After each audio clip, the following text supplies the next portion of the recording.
جن کے پاس تھوڑے بہت پیسے ہیں، چاہے وہ بزنس مین ہو، انڈسٹریلسٹ ہو، ایگریکلچرسٹ ہو، میرے جیسا پروفیشنل ہو، ہمارے طبقے کے مطلب کوئی ایک فرد ملک سے باہر ہے، اور بہت ساروں کے تو گھر بھی ہے باہر، بینک اکاؤنٹ بھی ہے، پیسہ بھی ہے. ان کو پتہ ہے کہ اگر ملک بالکل ڈوبنے لگا تو ان کی ایک انشورنس ہے کہ وہ وہاں جا کے اپنی زندگی دوبارہ شروع کر سکتے ہیں. ان کو صرف ایک چیز کی پریشانی ہے اس ملک میں، وہ یہ کہ حالات بہت بگڑ جائیں گے تو ایئرپورٹ کیسے پہنچیں گے. اس کے علاوہ ان کو اور کوئی پریشانی نہیں. لیکن سر پبلک کو تو اب یہ بات سمجھ آنے لگی ہے، ظاہر ہے سوشل میڈیا کا اس میں بہت ہاتھ ہے کہ پبلک میں جو اویئرنیس آئی ہے وہ سوشل میڈیا کی وجہ سے آئی ہے. اور آپ کو لگتا ہے کہ کوئی طرح کا چینج پبلک لا سکتی ہے؟ جی، یہ چینج لا رہے ہیں، آپ بھی لا رہی ہیں. آپ کا ایک جو میڈیم ہے وہ بھی ابھی آپ جو کام کر رہی ہیں، مختلف جو پوائنٹ آف ویو ہے ملک کو آگے لے جانے کا، وہ آپ سامنے پیش کر رہے ہیں. عوام سن رہی ہے لیکن عوام ابھی تک حرکت میں نہیں آئی ہے. سڑک پہ آنا پڑے گا جس طرح بنگلہ دیش میں ہوا ہے. اور صرف چہرے بدلنے کی مہم نہیں ہونی چاہیے جو ہمارے یہاں ماضی میں رہی ہے. ہم نے ایوب خان کی حکومت ختم کی، ضیاء الحق کی حکومت ختم کی، لیکن چہرے بدل گئے اور لوگ گھر واپس چلے گئے، نظام نہیں بدلا. تو اب جو اگر مہم چلانی ہے تو وہ نظام بدلنے کے لیے چلانی چاہیے. اور یہ آپ جو کام کر رہے ہیں وہ اس کی بنیاد ڈال رہے ہیں، تو امید ہے کہ کوئی ہم نتیجہ دیکھ پائیں گے. سر ہمیں تو روکنے کے لیے، ہمارے جیسے لوگوں کو روکنے کے لیے تو طرح طرح کے قانون لائے جا رہے ہیں کہ جو ابھی نیا بل پیش کیا گیا اور پارلیمنٹ نے اسے اپروو بھی کیا ہے، اس میں تو 15 سال کی سزا اور کیا کیا کر کے لوگوں کو ڈرایا جا رہا ہے. لیکن امید کرتی ہوں کہ لوگ چپ نہیں بیٹھیں گے، اپنے حق کے لیے لوگ آواز اٹھائیں گے. لیکن یہ جو ڈیفرنٹ کنٹریز کے لوگ آتے ہیں، کبھی سعودی عرب کے آ جاتے ہیں، کبھی کسی اور کنٹری سے آتے ہیں اور یہ کہتے ہیں جی بڑے ایم او یو سائن ہوئے ہیں، بڑا پیسہ آنے والا ہے، وہ کبھی آتا ہوا دکھائی نہیں دیا. ایسا کیوں ہے؟ کیونکہ ہم اپنے ریسرچ میں سروے کرتے ہیں. میں خود ایک سروے کر رہا تھا آج سے سمجھ لیں 20 سال پہلے.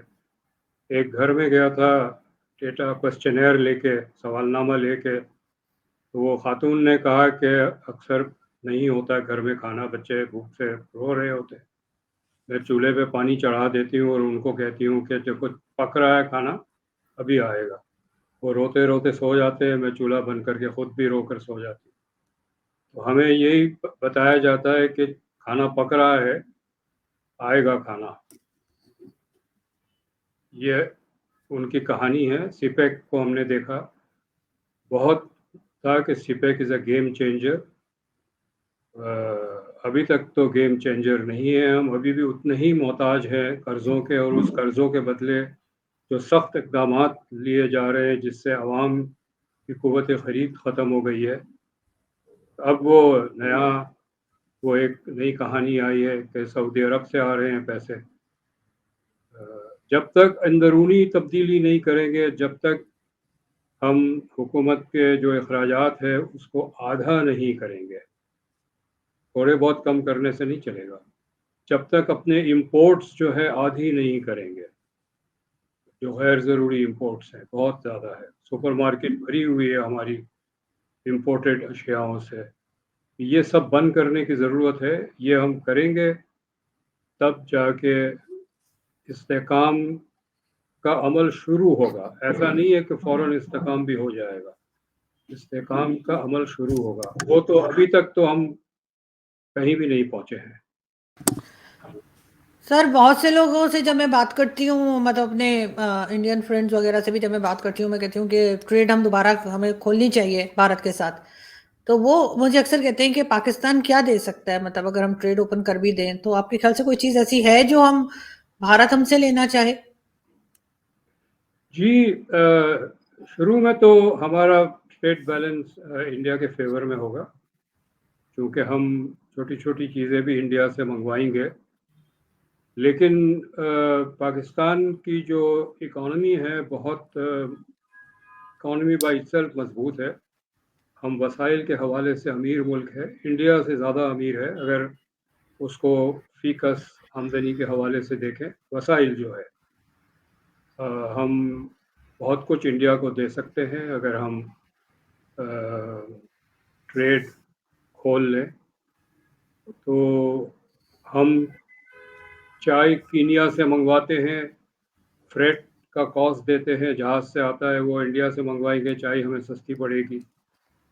ہم آئرن اور آسٹریلیا سے منگواتے ہیں, خیر ابھی تو اسٹیل مل ہمارا بند ہو گیا, لیکن اس کا آئرن اور آسٹریلیا سے آتا تھا, ہم انڈیا سے نہیں منگواتے تھے.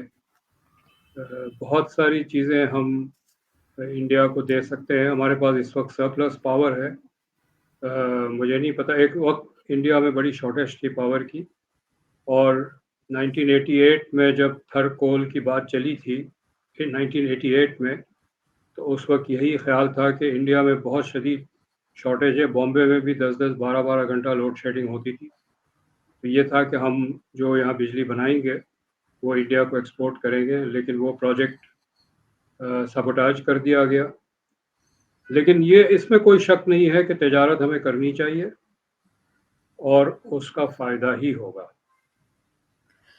مگر سر انرجی سیکٹر میں تو ہمارے یہاں بھی کمی ہے. ہمارے یہاں کئی فیکٹریز بند ہو گئی ہیں. فیصل آباد کی پچھلے دنوں 100 کے قریب بتایا گیا تھا, اور اس کا ریزن یہی تھا کہ ایک تو انرجی سیکٹر جو ہے اس کی وجہ سے ان کو پرابلم تھی, پھر جو سامان وہ بنا رہے تھے وہ لوگ خرید نہیں پا رہے تھے. ظاہر ہے کہ جو خرچہ آ رہا تھا وہ بھی پورا نہیں ہو پا رہا تھا. تو انرجی سیکٹر میں تو پاکستان کو خود بہت ضرورت ہے کام کرنے کی. آپ کو نہیں لگتا کہ اس طرف کچھ بات نہیں کی جا رہی, یا اسٹیٹمنٹ آتی ہے پرائم منسٹر کی طرف سے ایک آدھ, لیکن کام ہوتا ہوا دکھائی نہیں دیتا؟ کہ انرجی کی بڑی عجیب سچویشن ہے, کیونکہ حکومت جو ہے وہ کوئی لانگ ٹرم پالیسی پہ کام نہیں کرتی ہے, اور صرف یہ دیکھتی ہے کہ اگلا الیکشن ہم کیسے جیتیں گے. تو 2013 اور 2018 کے دوران جو حکومت تھی انہوں نے کہا کہ ہم بجلی پیدا کریں گے, اور انہوں نے پلانٹس لگوائے, ایسے بھی پاور پلانٹ لگوائے جو کسی معاشی حوالے سے جائز نہیں تھے. اور اس وقت ہم سرپلس پاور جنریٹ کر رہے ہیں, کیپیسٹی جنریٹ نہیں کر رہے, پاور پروڈیوس کرنے کی کیپیسٹی سرپلس ہے. تو ہم جیسے ایگریکلچر میں ایک وارہ بندی ہوتی ہے کہ کنال کے اوپر کئی کاشتکاروں کی زمین ہے, تو باری باری پانی ملتا ہے سب کو, اس کو وارہ بندی کہتے ہیں. اسی طرح انرجی سیکٹر میں بھی وارہ بندی ہے.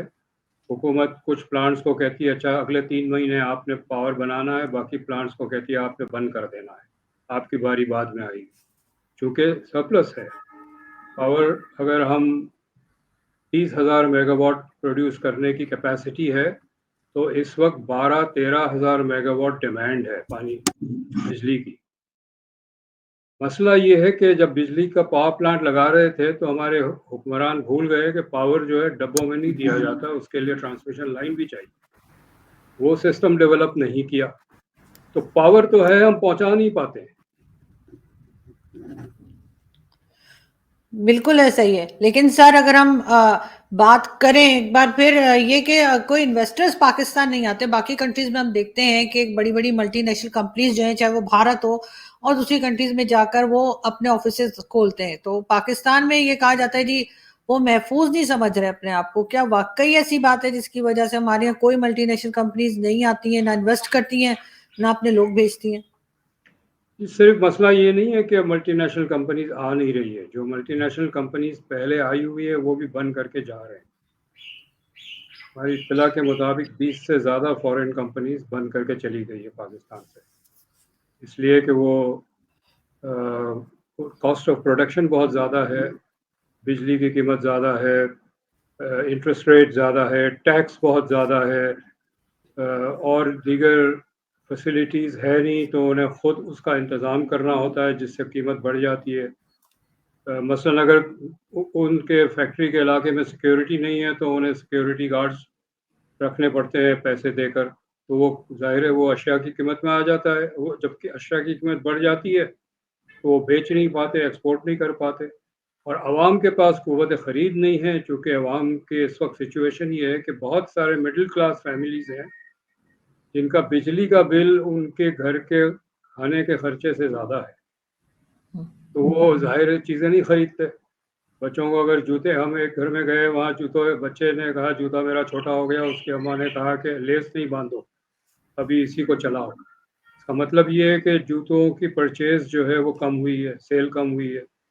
تو جب سیل کم ہوگی تو پروڈکشن بھی کم ہوگی، تو معیشت سکڑ رہی ہے حکومت کی اقدامات کی وجہ سے. تو یہ نہیں ہے کہ ہم اپنی معیشت کو نہیں چلا سکتے ہیں. اگر 2-3 اہم اقدامات لیں، اپنے مراعات کم کریں، تو یہ معیشت سال 1.5 سال میں دوبارہ اٹھتی ہوئی نظر آئے گی. سر گورنمنٹ کو جو باتیں آپ کر رہے ہیں، جو باتیں آپ کیا کرتے ہیں، یہ گورنمنٹ کو سمجھ میں نہیں آ رہی یا گورنمنٹ سمجھنا نہیں چاہتی، کام کرنا ہی نہیں چاہتی آپ کے خیال سے؟ سمجھنا نہیں چاہتی. بات یہ ہے کہ ایک شوگر انڈسٹری کی لابی ہے، اس سے ملک کو نقصان پہنچ رہا ہے. بہت عرصے سے ہم اس پہ بات کرتے ہیں، لیکن شوگر انڈسٹری کا بڑا قبضہ ہے حکومت کے اوپر، وہ فیصلہ نہیں کرنے دے گی. اسی طرح حکومت کی اپنے جو اخراجات ہے، 40 سے زیادہ 42 منسٹریز ہیں، 20 بند کیے جا سکتے ہیں. تو وہاں بھی مخالفت ہے اندرونی، اس کو بند نہیں کرنے دیتے. اور صرف مخالفت بیوروکریسی کی طرف سے نہیں ہے، سیاستدانوں کی طرف سے، منسٹروں کی طرف سے، اور فوج کی جو انڈسٹریز ہیں ان کی طرف سے بھی مخالفت ہے. فوج کے اپنے اخراجات کم کرنے کی ضرورت ہے، خاص طور پہ وہ جس کا جنگ سے کوئی تعلق نہیں ہے، اور وہ بہت بڑا حصہ ہے، لیکن وہ کم کرنے کو تیار نہیں ہے. اسٹاک مارکیٹ میں سٹے بازی سے پیسے بنائے جا رہے ہیں، پراپرٹی مارکیٹ میں سٹے بازی سے پیسے بنائے جا رہے ہیں. وہاں پر جو ہے اقدامات کیے جا سکتے ہیں، وہ اجازت نہیں دے کہ اقدامات لینے کی. تو یہ جو ویسٹڈ انٹرسٹ کا قبضہ ہے ملک کے اوپر، یہ توڑنا پڑے گا. سر مگر یہ کیسے ٹوٹے گا؟ عوام کو سڑک پہ آنا پڑے گا. یہ پبلک، سر میں نے تو اپنے ہوش و حواس میں کبھی سڑک پہ آتے دیکھی نہیں. تھوڑے بہت جو نکلتے ہیں وہ شاید بلوچستان کے لوگ نکل آتے ہیں، ورنہ یہاں پنجاب میں تو بالکل سناٹا رہتا ہے. سندھ کے لوگ بھی باہر نہیں آتے، یہ تو گھنٹوں گھنٹوں کی لوڈ شیڈنگ میں بھی باہر نہیں آتے. مطلب ایسی حالت میں کہ جس میں کہتے ہیں نا کیڑے مکوڑے بھی باہر آ جاتے ہیں اگر ان کا راستہ بند کر دیا جائے. یہ تب بھی باہر نہیں آتی پبلک ہماری، کیڑے مکوڑوں سے بھی زیادہ بدتر ہے. یہ کیوں باہر نہیں جی، آتے؟ ہماری عوام میں برداشت کا وہ حصہ بہت زیادہ ہے، لیکن لمٹ لیس نہیں ہے. مجھے یقین ہے کہ یہ نظام نہیں چلے گا، اور اس نظام کے اندر ہی سے ایک موومنٹ شروع ہوگی. چونکہ جب کارل مارکس نے کہا ہے کہ جب جو ملک کی اشرافیہ ہوتی ہے وہ خوب دولت نکالتی ہے غریبوں سے، جب ان کے پاس کچھ نہیں ہوتا ہے تو پھر آپس میں جو نسبتاً غریب ہوتے ہیں ان سے لینا شروع کرتے ہیں، تو اشرافیہ کے اندر ہی دراڑیں پڑنی شروع ہو جاتی ہے. وہ ہم پاکستان میں ہوتے ہوئے دیکھ رہے ہیں. سر اس میں آپ کے خیال سے پولیٹیشنز کا ہاتھ تو ہے ہی، بیوروکریٹس بھی ہیں، لیکن اس میں ایجنسیز اور فوج کا یا اسٹیبلشمنٹ کا کتنا رول ہے پاکستان کی حالت خراب کرنے میں؟ دیکھیے، جتنی ہم نے بجٹ دے رہے ہیں دفاع کو، تو اس سے دفاع تو مضبوط نہیں ہوا ہے، لیکن جو ایسنشل ایکسپینڈیچرز ہیں صنعت اور زراعت کو پروموٹ کرنے کے لیے، وہاں انفراسٹرکچر کے لیے پیسے نہیں ہیں. بلکہ میں تو یہ بھی کہوں گا کہ اب ہمارا جو پورا جو ڈیفنس کا اسٹرکچر ہے وہ بدلنے کی ضرورت ہے. اب تک یہ ہوتا تھا کہ جنگ لڑنے کے لیے آپ کو ٹینکس چاہیے، آرمرڈ کارز چاہیے، فائٹر پلینز چاہیے، سب مرینز چاہیے، وارشپس چاہیے.